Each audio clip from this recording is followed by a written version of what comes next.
By controlling North Africa, the Axis powers would have a better chance of holding the Mediterranean, now the epicenter of the war. Unfortunately for Italian dictator Benito Mussolini, his army is ill-prepared to withstand the British forces in the region. Hitler, fearful that more losses in Africa would jeopardize his efforts on the Russian front, sends General Rommel and his Africa Corps to clean up the mess. By 1942, the Allies decide that the best way to break the Axis powers back is to create another front. An Operation Torch is born of British and American troops. A well-supported, coordinated push through enemy lines, depleting and destroying fuel, food, and equipment would mean the eventual fall of the Third Reich in Africa, weakening Axis aggression throughout the world.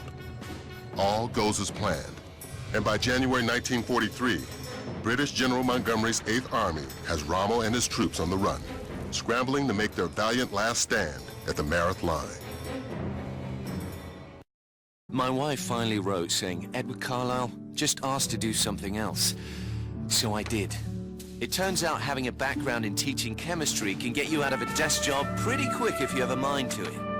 I knew nothing of Popsky's private army or its ties to the Desert Rats until I was in training. This sabotage platoon's philosophy is lightning-fast strikes and massive explosions deep behind enemy lines. It's gratifying to know that every time we light up a fuel depot or munitions dump, we're stalling Rommel's tanks and helping those poor blighters on the front lines. It may not be fighting fair, but the Germans have hardly fought fair in Europe, so to hell with them. My assignments are highly confidential, so as far as the wife knows, I'm still sitting at a desk. But for some strange reason, I've stopped complaining.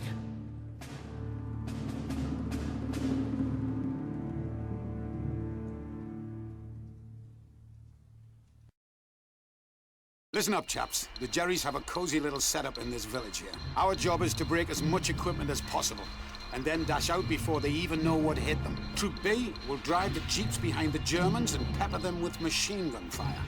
I lead Troop A through town to knock out their communications and burn up their petrol reserves. Carlisle, you're the man with the demolitions.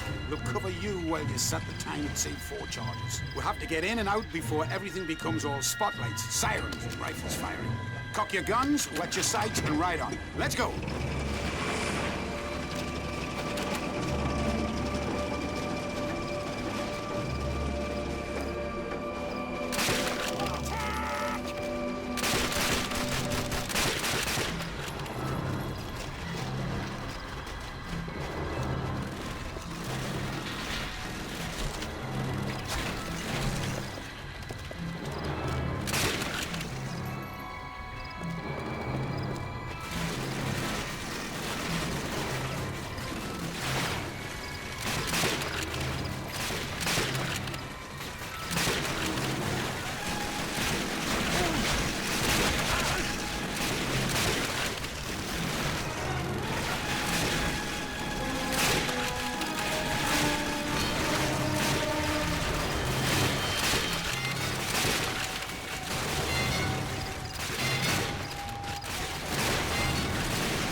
auf Genischen geschossen.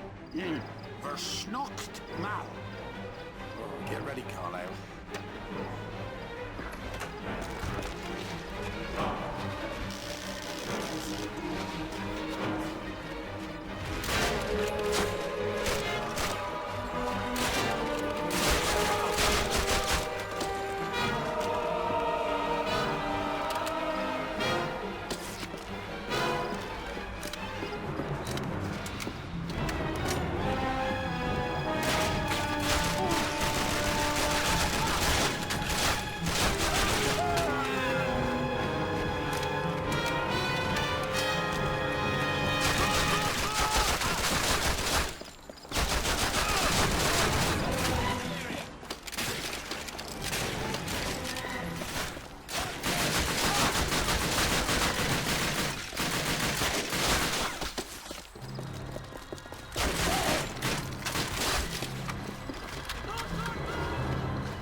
Take that machine gun and throw some lead back at those Jerrys!